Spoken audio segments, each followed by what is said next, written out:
ଇଲେକ୍ସନଟା voter list ଅନୁସାରେ ହେବ। ତେଣୁ ଆମର ଯାହା ଆଇନ ଅଛି ଆମେ ଯେଉଁଟା ଇଲେକ୍ସନ କମିଶନ ଅଫ୍ ଇଣ୍ଡିଆର ଯେଉଁଟା ଲେଟେଷ୍ଟ ଭୋଟର ଲିଷ୍ଟ ତାରି ବେସିସ୍ରେ ଇଲେକ୍ସନ ହେବ। ଜନଗଣନା ଉପରେ ଇଲେକ୍ସନ ହେବ ନାହିଁ, କେବେ ବି ହେଇନି। ତେଣୁ ଭୋଟର ଲିଷ୍ଟ ବର୍ତ୍ତମାନ 2026ର ଇଲେକ୍ସନ କମିଶନ ଅଫ୍ ଇଣ୍ଡିଆ ଜାରି କରିନାହାନ୍ତି। ଜାରି କଲେ ସେଇ ବେସିସ୍ରେ ଆମେ ଆମର କନଷ୍ଟିଚୁଏନ୍ସିର ଭୋଟର ଲିଷ୍ଟ ତିଆରି କରିବୁ ତାକୁ ଧରିକି, ଏବଂ ସେଇ ବେସିସ୍ରେ 2027ରେ ନିର୍ବାଚନ ହେବ। ସେ ଏବେ ଯେଉଁ ସଂରକ୍ଷଣ ତାଲିକା ମାଗିଛନ୍ତି ସରକାର, ଆପଣଙ୍କୁ କେମିତି କ'ଣ ତା ଦେହରେ କେତେ ଦୂର ଦେବେ ଆପଣଙ୍କୁ, ତାପରେ କାମ କ'ଣ ରହିଛି? ଦେଖନ୍ତୁ, ରିଜର୍ଭେସନ୍ ଅଫ୍ ସିଟ୍ସର ଦାୟିତ୍ୱ ସରକାରଙ୍କ ଉପରେ। ତେଣୁ ସେଇ ଅନୁସାରେ ସରକାର ଜିଲ୍ଲାପାଳମାନଙ୍କୁ ବିଭିନ୍ନ ଯେଉଁ ଆମର କନଷ୍ଟିଚୁଏନ୍ସି ଅଛି ୱାର୍ଡ଼ ମେମ୍ବର ଠାରୁ ଆରମ୍ଭ କରିକି ପଞ୍ଚାୟତ ଏବଂ ଜିଲ୍ଲା ପରିଷଦ ଜୋନ୍ ସେସବୁର ରିଜର୍ଭେସନ୍ ପାଇଁ ଗୋଟେ ଏବେ ନିକଟ ଅତୀତରେ ଗୋଟେ ଚିଠି ଜାରି କରୁଛନ୍ତି, ଏବଂ ସେ ଅନୁସାରେ ସେଠୁ ଆସିଲା ପରେ ଗଭର୍ଣ୍ଣମେଣ୍ଟ ତାକୁ ତର୍ଜମା କରିକି ଆପ୍ରୁଭ୍ କରିବ, ଏବଂ ସେଥିରେ ବି ଯଦି ଅବଜେକ୍ସନ୍ କିଛି ଆସେ ତାକୁ ଦେଖିବେ ସେମାନେ, ତାପରେ ସେ ଯାହା ଫାଇନାଲ୍ କରିବେ ସେ ଅନୁସାରେ ଆମେ ଯେତେବେଳେ ନିର୍ବାଚନ ହେବ ସେ ଅନୁସାରେ ସେ କୌଣସି ଡିଲିମିଟେସନ୍ ହେବାର ନାହିଁ ଏଥର। ଆଜ୍ଞା, ଡିଲିମିଟେସନ୍ ହେରିକା ଯେଉଁ ହେବାର ଡିଲିମିଟେସନ୍ ଦାୟିତ୍ୱ ମଧ୍ୟ ସରକାରଙ୍କର। ତେଣୁ ଡିଲିମିଟେସନ୍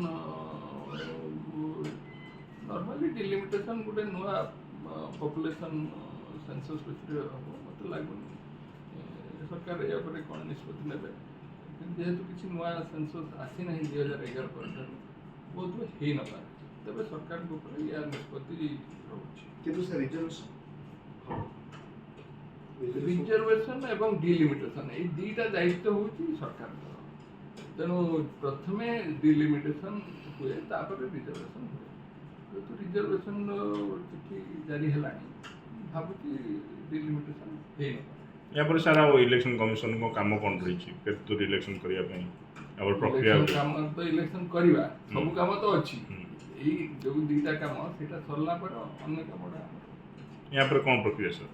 ଆମର ଭୋଟର ଲିଷ୍ଟ ତିଆରି କରିବାଟା ହେଉଛି ବଡ଼ ପ୍ରକ୍ରିୟା। ତାପରେ ଇଲେକ୍ସନ ପାଇଁ ଯେଉଁ ବୁଥ୍ ଗୁଡ଼ାକ ହେବ ସେଗୁଡ଼ାକ ଠିକ୍ଠାକ୍ ଅଛି କି ନାହିଁ ସେ ବିଷୟରେ ଆମେ ଜିଲ୍ଲାପାଳମାନଙ୍କୁ ମଧ୍ୟ ଲେଖିଛୁ। ସେମାନେ ଯେଉଁ ଫିଲ୍ଡ ଅଫିସର ଅଛନ୍ତି ସେମାନେ ଭିଜିଟ୍ କରିକି ତାପରେ ରିପୋର୍ଟ ଦିଅନ୍ତୁ, ଏବଂ ଯଦି ରିପେୟାର ଦରକାର ହେଉଛି ତାକୁ ରିପେୟାର କରନ୍ତୁ।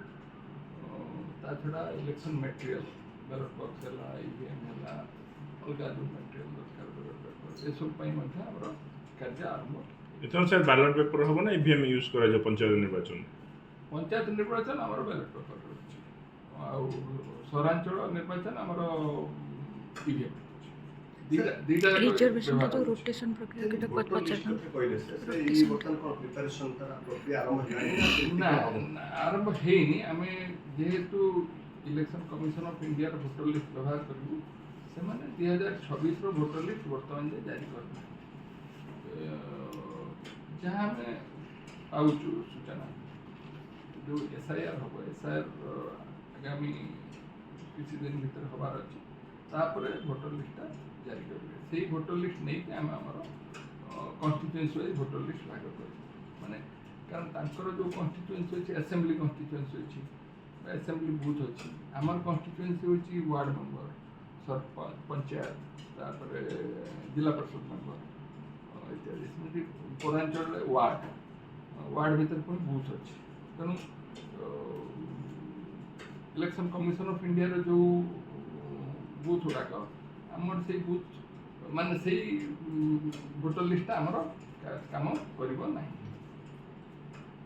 ସାର୍ ଆଉ ଗୋଟେ କଥା, ଏଇଟା ରୋଟେସନ୍ ବେସିସ୍ରେ ରିଜର୍ଭେସନ୍ ଏଥର ହେବ ନା କେମିତି କ'ଣ କରାଯାଉଛି? ରିଜର୍ଭେସନ୍ ଯାହା ମୁଁ ଜାଣିଛି ସେଟା ତ ଗଭର୍ଣ୍ଣମେଣ୍ଟର କାମ, ରୋଟେସନ୍ ବେସିସ୍ ନର୍ମାଲି